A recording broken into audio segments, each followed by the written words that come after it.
Welcome back to another episode of Black on Purpose 365. Black on Purpose is the purpose. Have a seat at the table. Today I have a couple of topics we're going to talk about and just highlight a few things. We'll go through, discuss those a little bit, and then we'll just get out. So start out, one topic is going to be Black nicknames. I'll say when I list a few of these names, you're going to be like, yeah, definitely know at least one of these, probably even more. Next topic after that I'll talk about will be soul food. Obviously, I won't list all the different soul foods. And, I also realize that some things are dependent upon the area that you live in, whether you're Southern or up North or West Coast, different things like that, and also cultural. But so I'm just going to highlight a few that I would say are favorites or, more common. Most people identify these.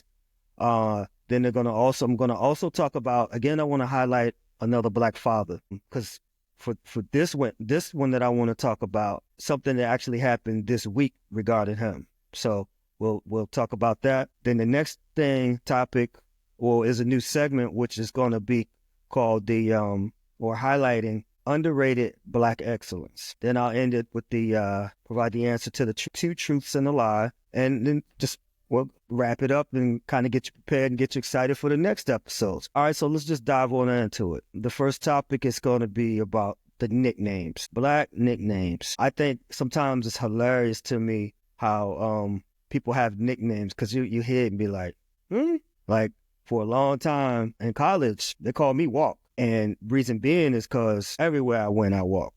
People would offer me rides, I would still walk. Didn't need no rides. For a lot of different reasons, I was just good walking. Stuck with me to a point where walk is it. People more know me by walk more than they know me by a shot or short, which is okay. But anyways, so I digress. We'll dive into the nickname. So first nickname would be JJ. I actually knew a couple of JJs, Black and white. I knew JoJo, Junebug, Mike, Man, Stink. I know a couple of Stinks. You hear the name Stink, and it don't automatically just mean that that's because they stank or whatever the case may be. It don't necessarily mean that when you hear it, but it just kind of sticks with them.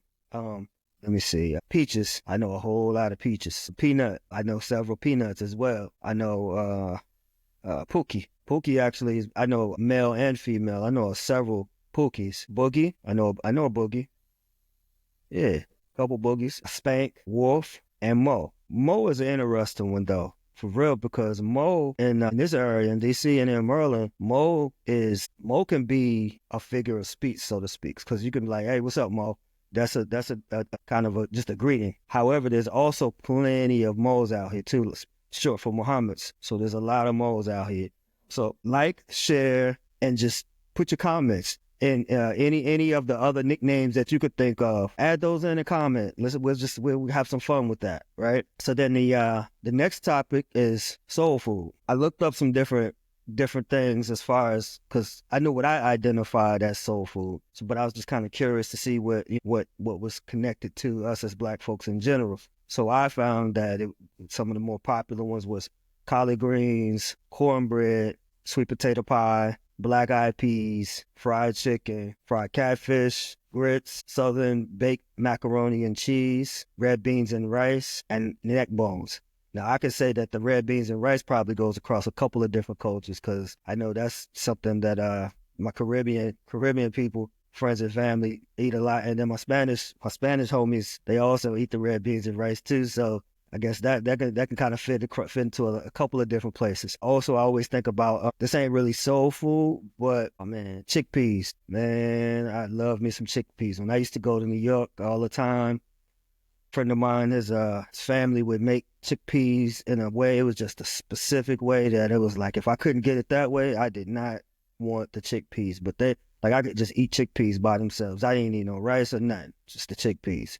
But yeah, so anyway, that's my soul food selections. I talked to my mother and family member, good friend. We were talking, and they added a little interesting details. So one, I asked my mom, and she made sure to include neck bones. She was like, you got to add neck bones. And then also we were just talking, and they were saying that when you cook it, what she said, when it's cooked correctly, that it sticks to your ribs. It sticks to you is what they kept saying. And then they were also talking about how different foods, different soul foods can bring back a memory. So like you smell a certain smell and they take you back to your grandmother's house, or you smell certain things and it'll take you be at somebody else's house, but it'll remind you of something back in the days when you were younger. Basically, I got out of that different soul foods are connected to memories, and I think that's an important part of the culture,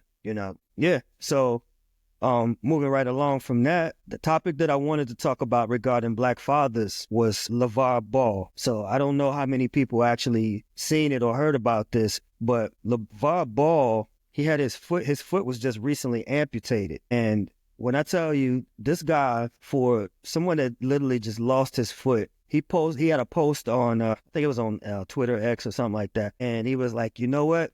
They could take a whole lot of things from me. They didn't even took my foot, but they can't take my joy. And then he started laughing, and then he was singing his middle son Jello song. I might swerve on it. Whoa, whoa. He was like in really good spirits, and it's like, man, this guy lost a limb, and he's still letting everyone know that he'll be all right.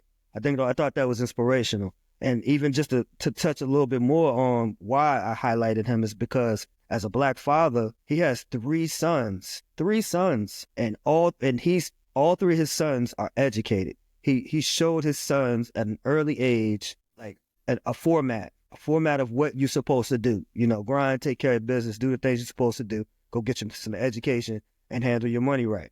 And then what he did was a lot of times, all three of his sons, two of his sons got drafted. What he did was he took a lot of the attention that they were like putting on his kids, and he stepped in front of the limelight. He would make a bunch of bold predictions, or he'd say a whole bunch of stuff. He'd say stuff like, my kids will be the greatest in the NBA, and all of those different things. And because it's so rare to see a Black man with his kid, not only with his kids, but helping to raise them and teaching them, and then being, supporting them and helping them to make the right decisions. Everyone had so many comments and so many feelings about, oh, he shouldn't be saying this and he shouldn't do all of that, not realizing that that's what you're supposed to do. But because we hadn't seen it before, it was like, man, this dude is over the top. He's doing way too much. Nah, he was doing what he was supposed to do. And that's why all three of his sons are grown men now, wealthy, and not just that, they're solid people. They're taking care of themselves. They're doing the things they're supposed to do by people. So I want to applaud our Ball because he don't get enough recognition for being a stand-up man. He's married to a woman. The same woman that he's married to is who his sons are with. So it ain't like it's no scandals. It ain't nothing, ain't nothing wild. He's doing things the right way, and he doesn't get highlighted unless something ridiculous comes out about him. And again, people didn't hear nothing about him until you find out about his foot being amputated. So yeah, peace, King. So the next episode or the next segment that I want to bring into this is going to be about highlighting underrated Black excellence. This one's pretty cool too, real cool, because her name is Enola Shinobi. 11 years old, developed a low-costing air filter that removes 99% of viruses in Connecticut. She actually, after the scientists tested it and approved everything, the state approved $11 million in funding so that they could put all of the filters in the schools in Connecticut. So now they got filters and they're breathing good air. Somebody for you to take a look at. Check her out. Like YouTuber, Google her, whatever. Yeah, I think she might be 12 now. But Enola Shinobi. Man, when I seen that, originally a friend of mine that lives in Connecticut, he sent me the video about it. And I was like, dang.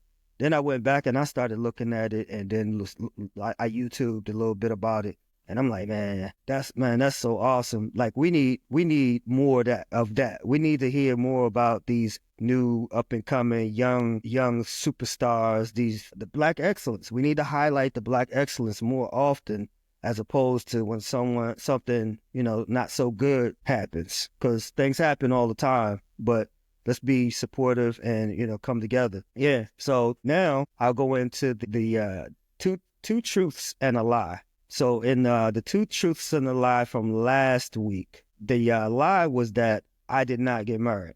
So now, beginning with my first truth or lie. When I was, let's see, when I was about 19 years old, I dyed my hair blonde. Well, first I tried to dye it blonde, but it turned like a orange kind of color. And even though my mother knew how to do it, she would not tell me because she didn't want me to have blonde hair. And I was determined. So kept at it. And then eventually I figured it out and I got my hair blonde. You could not tell me that I wasn't one of the members of Drew Hill. I knew everything about Drew Hill. I was all the way down to the toes. I was Drew part of him. Yeah. So then the next truth or lie is one time I was getting on the bus. I was getting on the bus in Pittsburgh, and the bus was extremely crowded too, Greyhound. So we getting on the bus, and I sat down like near the window. So I sat down, just waiting on the other people to fill in. This dude got on the bus that it looked like he was coming this way to this direction. So he sits down. Seems like a professional dude, black dude, had on glasses, he had a briefcase, and just seemed like a regular guy. You know, I was just like, where you going? I'm like, I'm going to Philly. He's like, yeah, me too. Well, okay. So, you know, short conversation. Wasn't much said. As we're sitting there, we kind of, the bus gets packed and they shut the doors and you start riding. The bus is moving. So I kind of put my head up against the window. We're riding about 2 hours into the ride. I'm not asleep. I don't go to sleep, but I just kind of resting. And I noticed this guy just starts doing a bunch of moving. He just keeps moving. And I'm like, man, what's this dude doing? Next thing I know, I feel this guy's hand go down between my legs, smacked his head. And I pushed him. And when I pushed him, so he turned and just kind of sat like this the rest of the ride while we was on the bus. Couldn't really fight him because I wasn't trying to get kicked off the bus in the middle of nowhere. But yeah, so it was real awkward for a long time. All right. And then, finally, the last, I guess, truth or lie, I went to do skydiving. And I guess it's called tandem skydiving. And it was outside of Woodbridge, Virginia. Went out there, had a friend of mine that also wanted to do it as well. So it was like just waiting on the timing to make sure that everything was lined up. So we had to do it on a weekend. So then when we finally got together and we flew up, which was 20,000 feet, I had to do it with someone. So I had to be connected with someone in order to jump out. And after we got up and when we finally got up the courage to jump, when I jumped, I guess my stomach was upset. My food that I had ate, I hadn't digested yet. Needless to say that as we're in the air and we're going through, I had a bowel movement. And keeping in mind that I'm in a tandem with someone else that's like I'm here and they're right behind me, on me, connected. So yeah, let's just say that was a little bit of a mess. Extremely embarrassed about that one, but yeah, that happened. Anyways, so we have reached the ending. I want to say that this show has been I've been getting a lot of feedback, people wanting to be a part of it. So coming up soon, I should be having someone coming on. I ain't gonna spoil it yet, but it should be having someone to sit down and we're just gonna talk about a couple of different things. I got friends that are in a lot of different fields, a lot of different areas, have a lot of different interests, and myself, I'm engaged in a lot of different things, from real estate to different types of creams and black products for your skin, clothing, music, hip hop. I do a lot of IT as well, ICT consulting. So I have my hands in a lot of different things all the time. So with that, I have friends in a lot of different areas and a lot of different places. And we talk about a lot of different things. So I've actually really been communicating with people, and people want to sit down and we just it's not even a podcast. They just want to sit down and chop it up. And we just so happen to let other people get some information that might be something that could be beneficial. So I say all of that to say that like, share, comment, and tune into the next episode coming up. And just remember, this is Black on Purpose 365. Black on Purpose is the purpose. You have been at the table, and I appreciate you stepping up to the table. Until next time, have a good day.